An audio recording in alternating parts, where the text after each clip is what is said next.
Hey everybody, welcome back to the channel. Tonight we have a CLD-V5000. This one's a little bit different. It has dual side play compared to the rest of the industrial models that don't believe do. So got this one in. It has no power. So I think I know what it is, but we're going to go ahead and plug it in and just make sure that something didn't change. Shipping.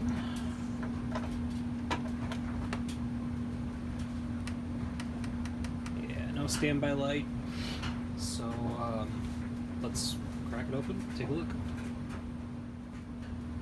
Okay, we have the unit opened up now, and we're going to focus in on the power supply. Normally, when you don't get the standby light coming on, it's either the fuse is blown or there's an arc suppressor.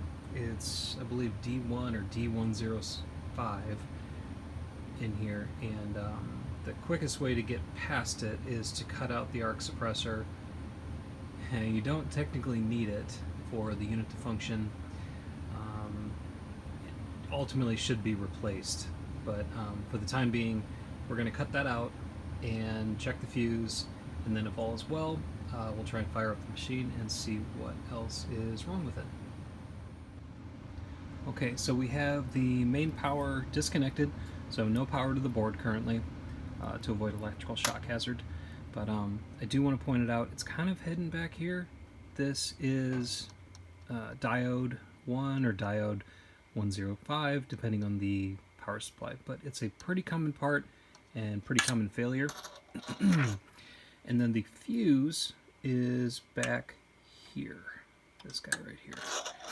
The fuse looks pretty clean. Doesn't normally they're kind of black and cloudy if they're blown.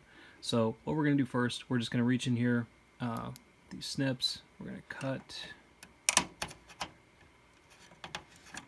one end of the diode. Just going to push it up. As long as you've got that separation, you can go ahead and try to power on the player.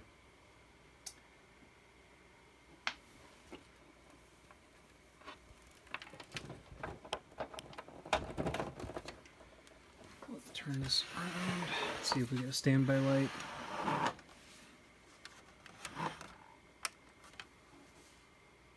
Alright, we don't get a standby light, so let's go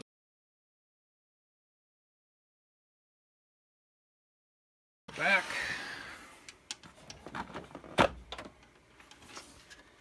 And unplug the main, and we'll pop that fuse out.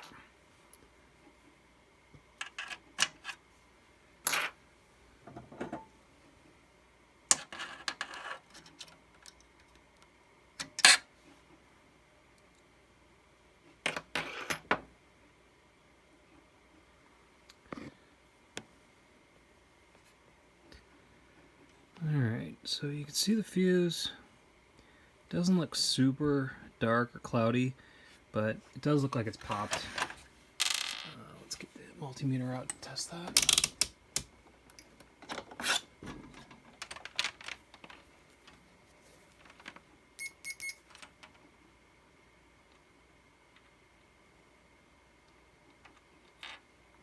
It's a little squirrely to hold on to.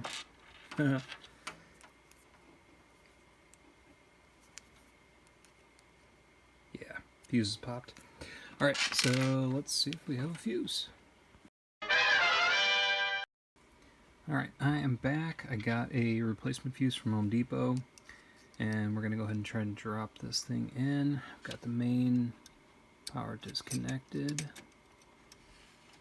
just so it doesn't shock me.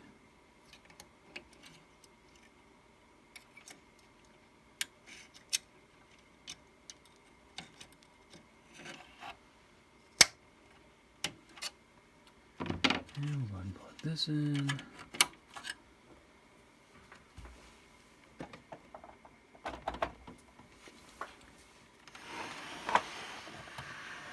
Hey, look at that.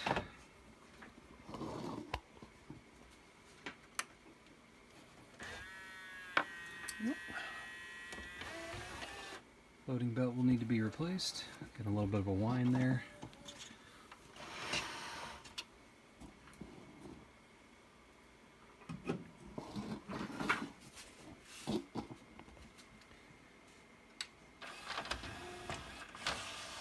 Tray opens. All right. Go ahead and close that, and then you'll probably see we have to pull this up. Just needs a little bit of help because that loading belt is old, stretched out. So let's do a little bit more digging on this thing. So now that we have the player working, turning on, we're going to diagnose the tray issue. So normally this is just a stretched loading belt. The player sat for a long time, doesn't want to open fully, doesn't want to lift the tray, doesn't want to lift the laser assembly fully because it can't, because the belt is not strong enough or it's slipping.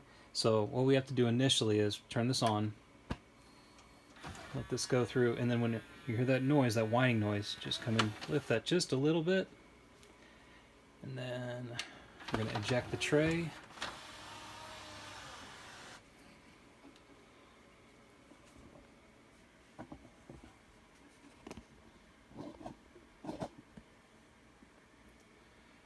There's actually 2 tabs. This is one of them.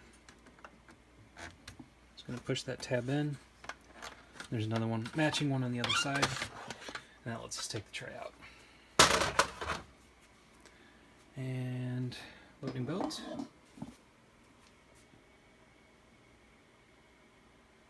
Where are you? Right there. So just grab a pair of pliers, pull that out. That's easy enough to pull out. Boom.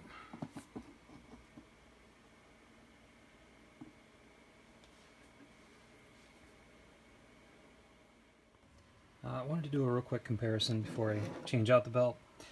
This is the belt that I pulled from the player, and so I lay that on top of a factory square cut belt, 4.3. It's a little bit smaller than that, so we're going to go to the square cut 4.0, and that looks a little bit smaller.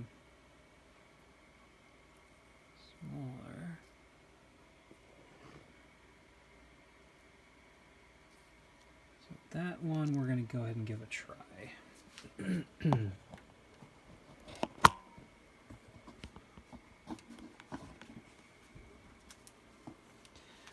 I think I also stocked 3.8 in here as well.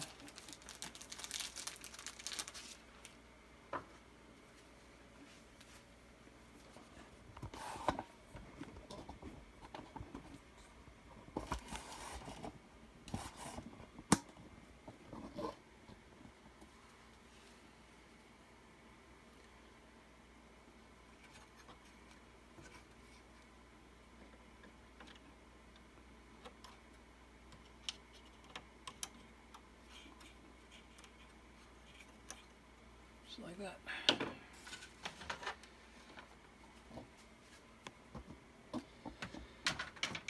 Putting the tray in is super easy with these players.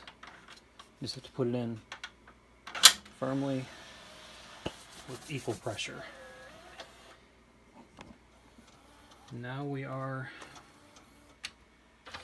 raising and lowering the mechanism, no problem.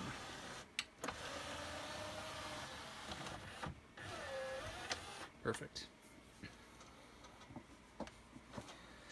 So this player is more or less operational. It's going to need a few more things that I might cover in a different video, including cleaning the grip ring, re-greasing all the rails, and then I always modify every single player that comes across this bench with AC3, and if it doesn't have it, digital out for audio, just to kind of modernize these players. So stay tuned for future videos. Thanks.